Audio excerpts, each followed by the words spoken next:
Hey, my dark darlings. There are few things more horrific than being the person on a group project that winds up having to do everything. For those of you about to do group projects, podcasts, or other collabs, I want to tell you about our sponsor, Monday.com. Monday.com is an online teamwork platform that keeps your team connected from anywhere. I really enjoy that using Monday.com helps banish the demons of mile-long email chains, endless sync meetings, and misaligned work assignments. With the visual ease you get with Monday.com, it supercharges your team efficiency, enabling everyone to focus on what matters most, thereby meeting their goals faster. One of the things that I enjoy the most about Monday.com is that it gives everyone the confidence to know exactly what is going on and what needs to be taken care of next. So, if you want your team to be more effective than ever, visit Monday.com for your free 2-week trial.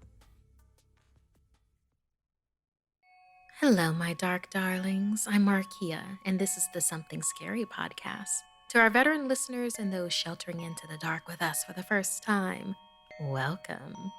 It's almost here, isn't it? Even if we aren't going outside in the same way that we would, say, in years past, Halloween is almost here. You can feel the energy of it. This entire month has just been fraught with it. Traveling all over the skin, the anticipation, the wait is almost over. You know, life's stories are like a pumpkin pail of candy filled with unexpected treats, tricks, and monstrosities. You never know what you'll pull out of it, and every turn a new surprise tale waits to be unwrapped. It may be something sweet or as sharp as a razor blade. You may get cut. You may be cursed or worse, pulling from your bag of monstrosities.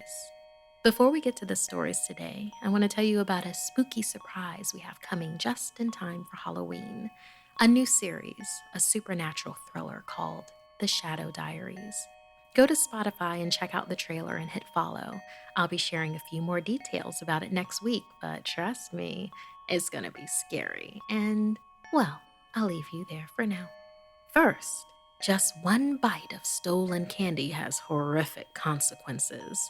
And then, a creepy sibling rivalry goes too far, followed by the ringing phone you must not answer. And finally, we bring you the conclusion of Jeff the Killer, our abridged retelling of the anonymous creepypasta. I receive hundreds of creepy story submissions every single week. As always, the first story you hear is one that we've chosen to animate and post over at youtube.com/snarled. Then I read a few more stories for the podcast. If you have a tale you're dying to share, send me an email at somethingscary@snarled.com. And if you love what we're doing here, then support our Patreon for more scary content. As a patron, you can help the show and also be a part of it. Hear your name featured in a story on the podcast or weekly video and see ad-free episodes. Visit patreon.com/snarled. So, want to hear something scary? Tricky treats. It's Halloween, and the rules of trick-or-treating are simple. Always wear a costume, never give a trick if you get a treat, and never, ever take more than your fair share. Break these rules at your own risk, because all sorts of spirits and tricksters are watching and waiting for you to slip up.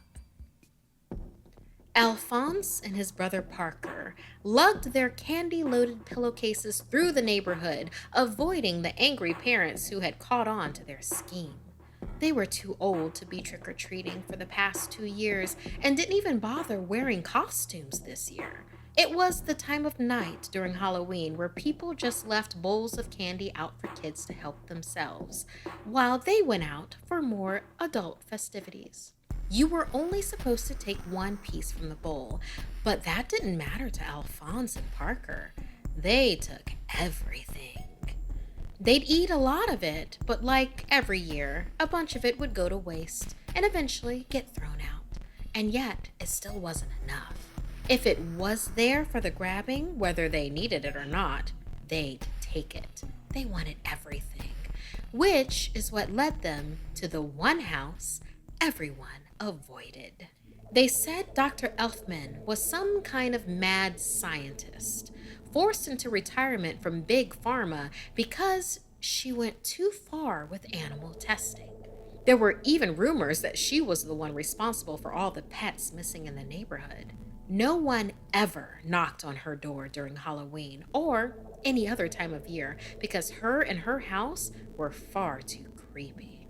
And while all of that may have been true, she also had 2 huge untouched bowls of candy on her front porch this year. The boys each took a bowl and poured it into their bag and then headed to the park to go through their loot. Parker was the first to notice that the candy they got from Dr. Elfman's house didn't look like any candy they had ever seen. Shiny green globes that almost seemed to glow from inside their wrappers. It made Alphonse nervous, and he suggested they have their parents look at the weird candy before they ate it. But Parker just laughed as he unwrapped a piece and popped it into his mouth. Suddenly, Parker started gagging and choking. He grunted for his brother's help and then fell over on the ground and didn't move. Alphonse reached out to help his brother, but he wouldn't respond. Alphonse didn't know what to do. His breathing quickened as he was about to run home for help when suddenly Parker jumped up, laughing. "Trick or treat, sucker," he taunted. Alphonse was mad, but couldn't help but laugh, and ate one of Dr. Elfman's candies too. It was delicious. As the 2 brothers were packing up their spoils to head home, Parker began holding his stomach and screaming in pain. Alphonse thought it was just another prank. That is, until his brother's shirt began to rip and tear. Coarse black hair sprouted from the boy's arms and back. Parker held up both of his hands and stared at them with his now glowing eyes. Both boys watched in absolute terror as claws ripped through Parker's fingertips. The hair now grew in uneven patches all over his body. He could feel his bones and muscles rearranging under the surface of his stretching skin. He looked over at his horrified brother and tried to speak, but all he could do was hiss. Alphonse tried to talk to his brother, who picked himself up off the ground. Parker used to be the shorter one, but he was now a full 2 feet taller, if not more. He looked like a giant human cat, and what was worse, he looked hungry. Alphonse began to back away, but his brother swiped at him with his newly grown claws, slashing deep into Alphonse's skin. The boy kicked at his monstrous twin and tried to push away, but Parker was now much faster and bit hard into Alphonse's leg as he screamed in agony. Finally, Alphonse's hands found something he could use as a weapon, the full to bursting bag of candy, and swung it as hard as he could into Parker's head, distracting him just long enough so he could start running. But he only made it a few feet when his own stomach started rumbling. The rumbling began burning and exploding inside his gut, forcing him to the ground in pain. He could hear the monster behind him getting closer, but it didn't matter. He felt his shirt ripped, and he watched as rough, reddish fur began to grow on his body. He realized he was transforming now too, and looked back at what used to be his brother. He tried to speak, but all he could do was howl. The cat-like Parker hissed at the dog-like Alphonse, and the 2 circled each other.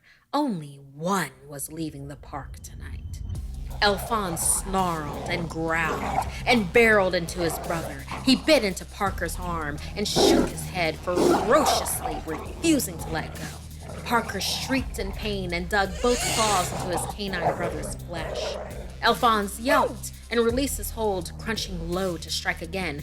But just as he was about to lunge at his brother, something sharp stung him in the neck, and suddenly he didn't feel like eating, only sleeping.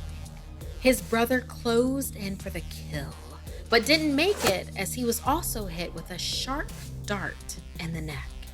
Alphonse and Parker both slumped to the ground, and the last thing they saw was Dr. Elfman standing above them with a smirk and her tranquilizer gun. The doctor was so very pleased about her new creations and all the exciting experiments they would perform together. She had hoped the twins wouldn't have been able to resist those bowls of candy. She'd been watching them rampage through the neighborhood every Halloween and set that trap just for them. After all, human subjects were so hard to find.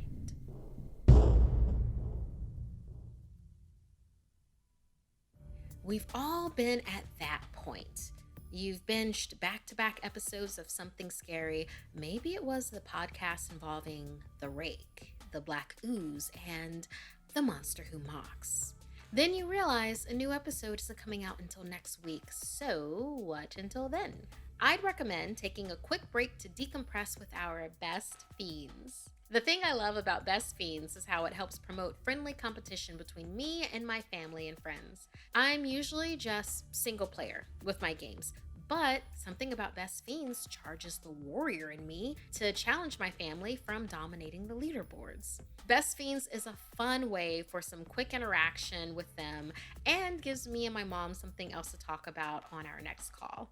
The free-to-download mobile game Best Fiends is the infamously impossible-to-put-down puzzle game with over 100 million downloads and counting. It has literally millions of 5-star reviews on the Apple App Store and Google Play, over 5,000 challenges. There are more levels, events, and challenges added all the time. Goodbye boredom, hello Best Fiends. Download Best Fiends free today on the Apple App Store or Google Play. That's friends without the R, Best Fiends.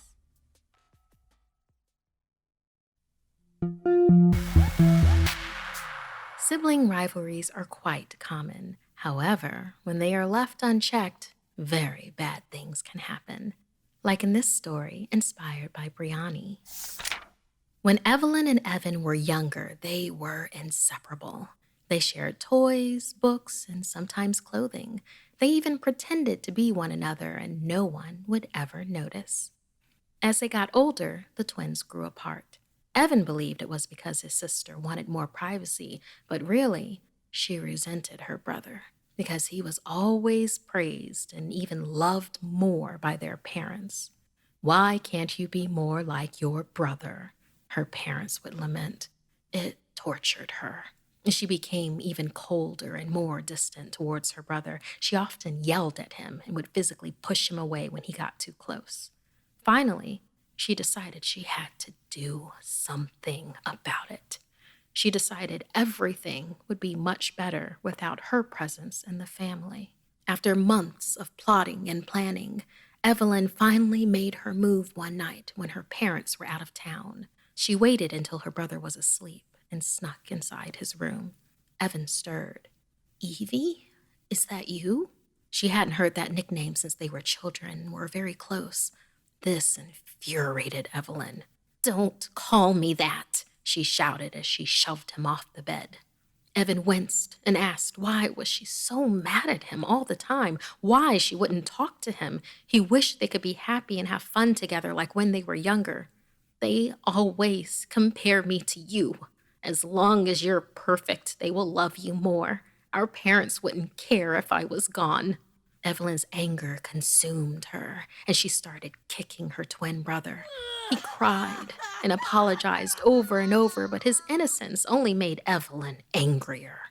She kept kicking him until he lost consciousness. She dragged his beaten and bloody body out to the snow and quickly went back inside to watch from the window. It wasn't long before the scent of her brother's blood drew the wolves that roamed the woods around her home. They enjoyed the easy meal while Evelyn enjoyed watching them tear her brother apart until there was nothing left of him. Evelyn smiled as the snow continued to fall outside, covering any small trace of the wolves' feast. She then calmly walked to the bathroom and began cutting her hair, just like her brother's. At the end of the week, Evelyn called her parents. "Mom, Dad, I'm so sorry. Evelyn ran away," she said, imitating her brother's voice. The search didn't last long. Police reported Evelyn as missing and told the family that their child was a lost cause. At that point, she could have been eaten by the wolves and there would be no trace left to track.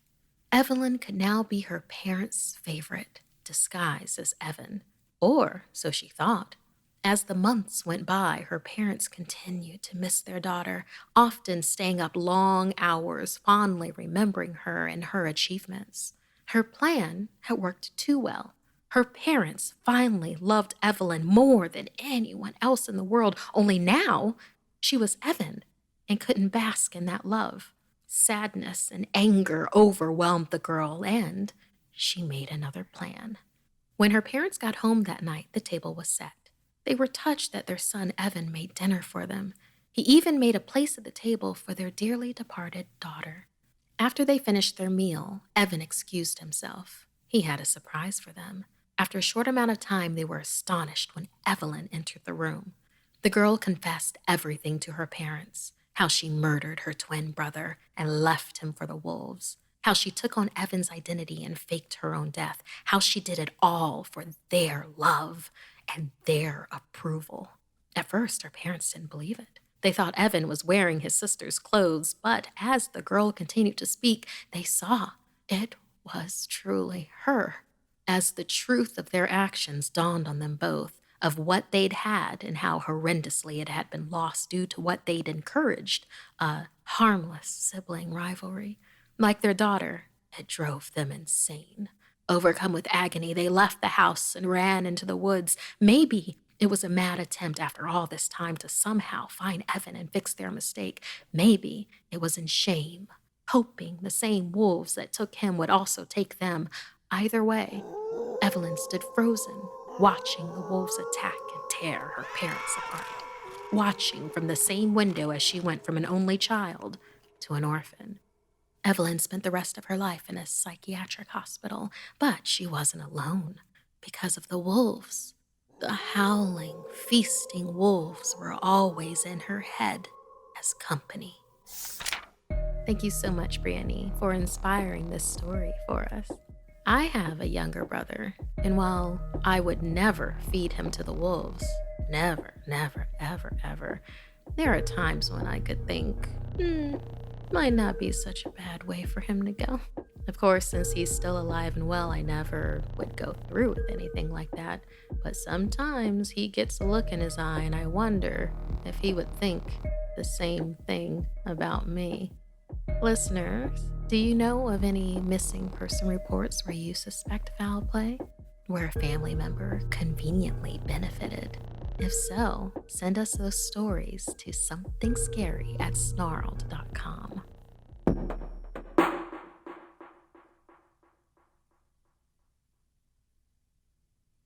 Hey, my dark darlings. There are few things more horrific than being the person on a group project that winds up having to do everything. For those of you about to do group projects, podcasts, or other collabs, I want to tell you about our sponsor, Monday.com. Monday.com is an online teamwork platform that keeps your team connected from anywhere. I really enjoy that using Monday.com helps banish the demons of mile-long email chains, endless sync meetings, and misaligned work assignments. With the visual ease you get with Monday.com, it supercharges your team efficiency, enabling everyone to focus on what matters most, thereby meeting their goals faster. Monday.com is good for small crews like we have at Something Scary, plus it feels like it could fit any team size or even industry. One of the things that I enjoy the most about Monday.com is that it gives everyone the confidence to know exactly what is going on and what needs to be taken care of next. So, if you want your team to be more effective than ever, visit Monday.com for your free 2-week trial.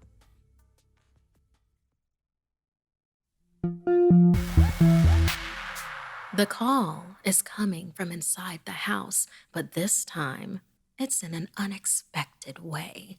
In this story, inspired by Andie.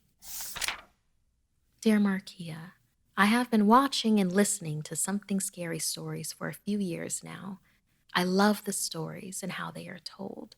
I love listening to the podcasts whenever I'm studying or drawing because they help me to focus. So I've decided to finally send in my own scary story. I wrote this a few years ago for my creative writing exam. I hope you enjoy it. Sincerely, Andie. There it was. That stupid phone rang again for the third time tonight. It was one of those old antique phones with the spinning dial. It would happen at least once a week, ringing 3 different times during the night. It was a regular occurrence, and for some reason, no one in the house ever answered it. It keeps me up at night, each time ringing for 20 minutes or more before finally stopping. Every time I've tried to answer it, my gran stops me and chases me back to bed. It's as if she stays up all night, making sure no one answers that phone. However, tonight was different. Gran had fallen ill, and my parents had taken her to the hospital, leaving me in charge of the house. Before she left, Gran reminded me to not answer the phone if it rang. It was important to her for me to remember, don't answer, no matter what.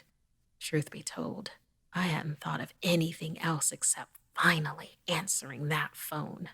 It was too tempting. I would finally be able to solve the mystery. I was almost too excited to sleep that night, eager for what once had annoyed me. At 3 a.m. on the dot, I woke to the same awful ringing, right on time. I rushed downstairs and picked up the phone.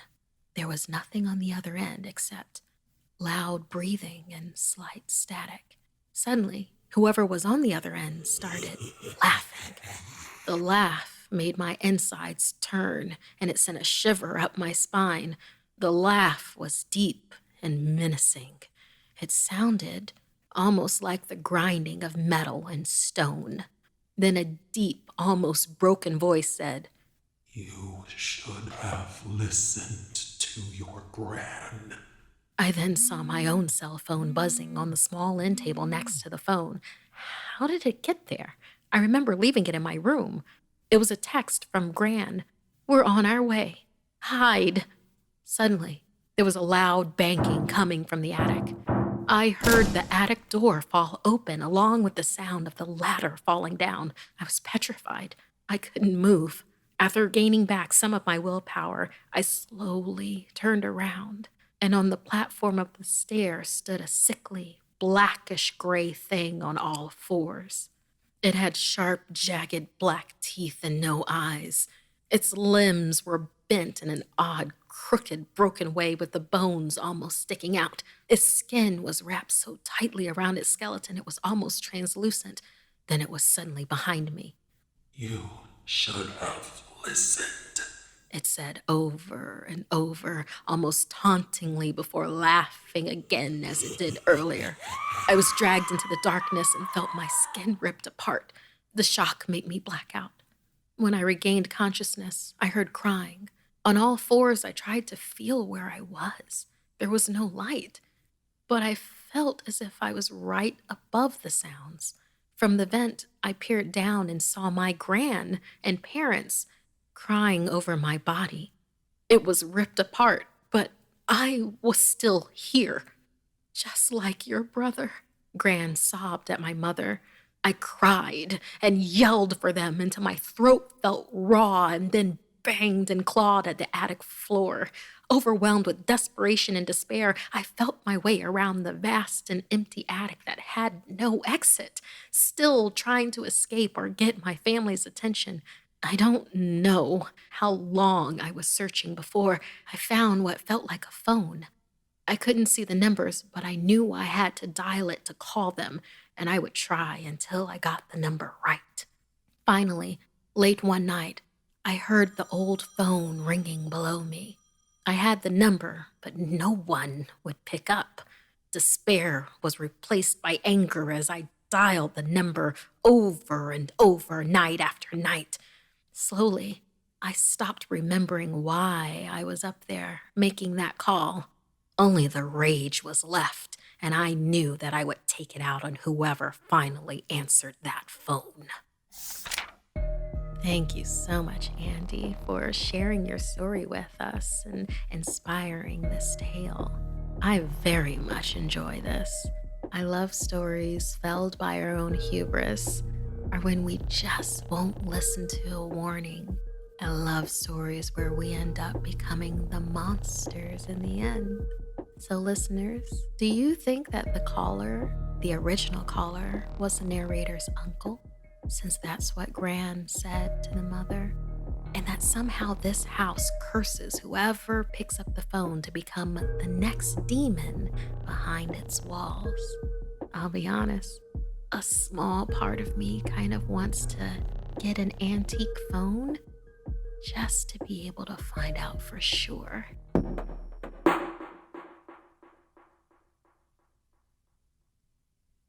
Hey, let's do a check in. How are you feeling lately? Are you stressed? Are you have anxiety or chronic pain? Are you having trouble sleeping at least once a week? You're not alone. Many of us do. Personally, I've been dealing with insomnia like you wouldn't believe. On the one hand, yes, I get to keep my nightly binge marathon on, but on the other, I wake up looking like the crypt keeper in the morning.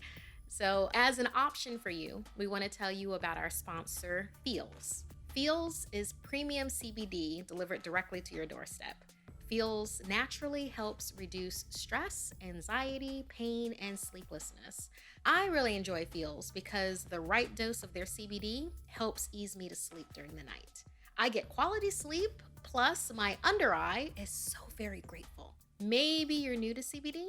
Feels even offers a free CBD hotline to help guide your personal experience. Feels has me feeling my best every day, and it can help you too. Become a member today by going to feels.com/scary, and you'll get 50% off your first order with free shipping. That's FEALS.com/scary to become a member and get 50% automatically taken off your first order with free shipping. Feels.com/scary.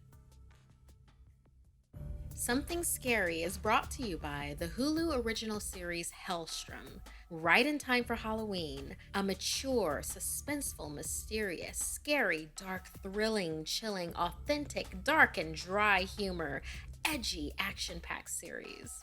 Marvel Television produced Hellstrom, which is based on characters from Marvel Comics. I'm excited to put Hellstrom on my horror watch list because it's a complicated family story with a chilling supernatural twist. We're talking scary demons, intense family drama, possession, and possible apocalyptic consequences for the rest of the world if, or when, the Hellstrom family comes together. The show follows Damon and Anna Hellstrom, the son and daughter of a mysterious and powerful serial killer, as they track down the worst of humanity, each with their own attitude and supernatural skill set. All episodes of Hulu's Hellstrom are streaming now, only on Hulu.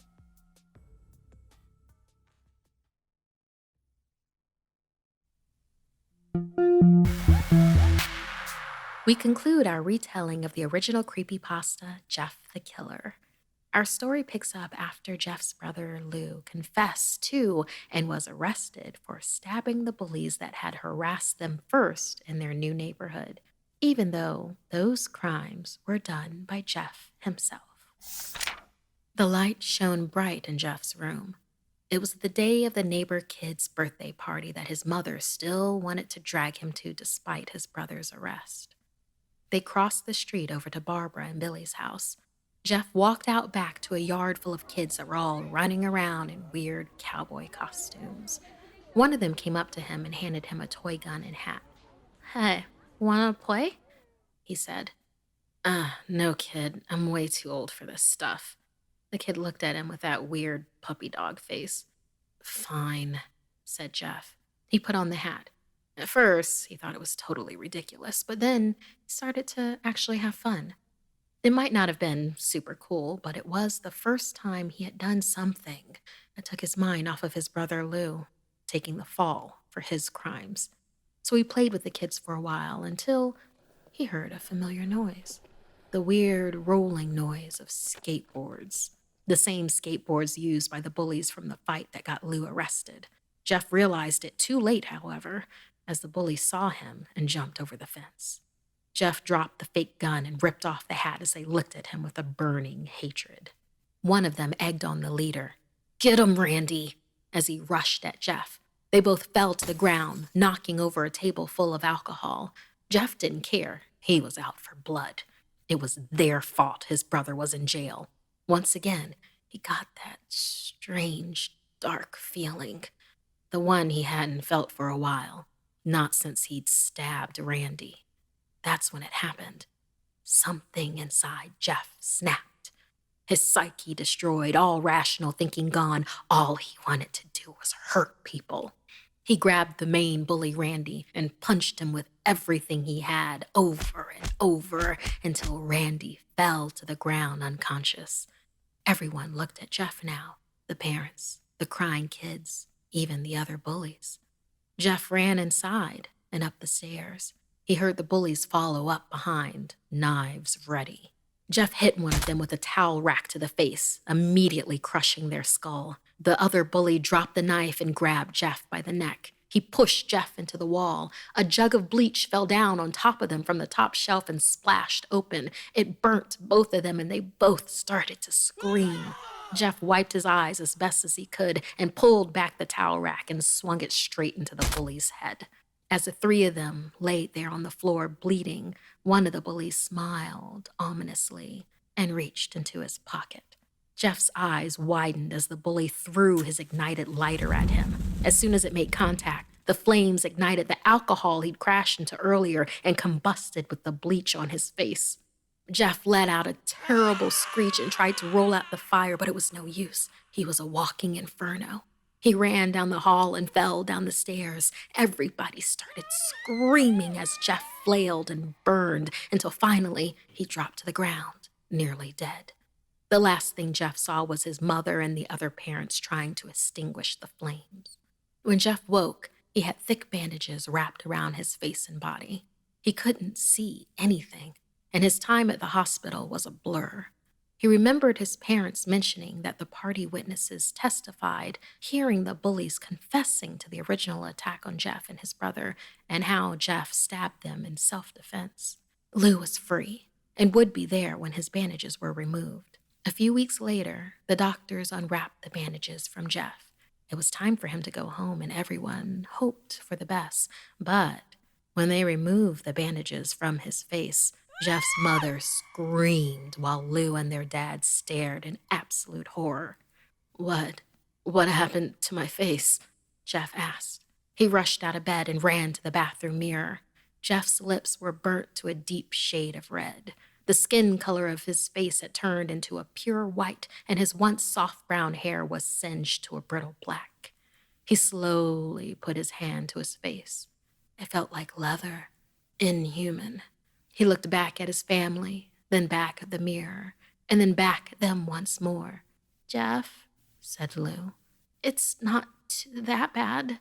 "Not that bad," said Jeff. "It's perfect." Jeff started laughing uncontrollably as his shocked family looked at him with confusion. As he stared at them, both his left eye and left hand began to twitch. Jeff, are you okay?" his brother asked. "Okay? I've never felt more happy." "Look at me. This face goes perfectly with me." He couldn't stop laughing. He stroked his face, feeling it, looking at it in the mirror. His mind, his sanity snapped. Now he was left as a crazy killing machine. Jeff looked away from the mirror. His face still formed into a crazy smile. The dark and sinister feeling grew inside him once more. Later that night, Jeff's mother woke to a sound coming from the bathroom, as if someone was crying.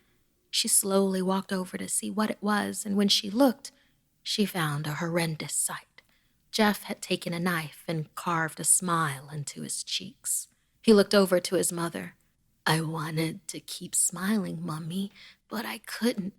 It hurt after a while, so I fixed it. Now I can smile forever." It was then that Jeff's mother noticed his eyes, ringed and black. His eyes were seemingly never closing. "Jeff, your eyes," his mother exclaimed. "I couldn't see my face, Mommy. I got too tired and my eyes started to close, so I fixed it. I burned off my eyelids so I could see myself in my new face forever. Jeff's mother slowly backed away, realizing that her son was now insane. What's wrong, Mummy? Aren't I beautiful? Yes, son, she said. Yes, you are. Let me get Daddy so he can see your face. She ran into her room and shook Jeff's dad from his sleep. Honey, call the hospital or the police. She stopped as she saw Jeff in the doorway holding a knife. Mummy, you lied, was the last thing either of Jeff's parents heard as he gutted them both. His brother Lou woke up, startled by some noise. He didn't hear anything else, so he just shut his eyes and tried to go back to sleep. As he was on the border of slumber, he got the strangest feeling that someone was watching him. He opened his eyes, just as Jeff's hand covered Lou's mouth. Jeff slowly raised the knife, ready to plunge it into Lou. Lou thrashed, trying to escape his brother's grip. Shh, Jeff said. Just go to sleep. This week's podcast stories were edited by Markeia McCarty, Sabina Graves, and Dennis Culver. Narration by Markeia McCarty. Audio edit by Fitz and Calvin Linderman. Graphics by Jonny Ashley and Mari Carlson. Produced by Analise Nelson and Markeia McCarty. Music by Sapphire Sandalo and Calvin Linderman. If you have a story you'd like to submit, send me an email at somethingscary@snarled.com. Don't forget to watch the video version of Something Scary over at youtube.com/snarled. And if you'd like to support the show and everything we do at Snarled, join our Patreon at patreon.com/snarled. Until next time, my dark darlings, sweet dreams.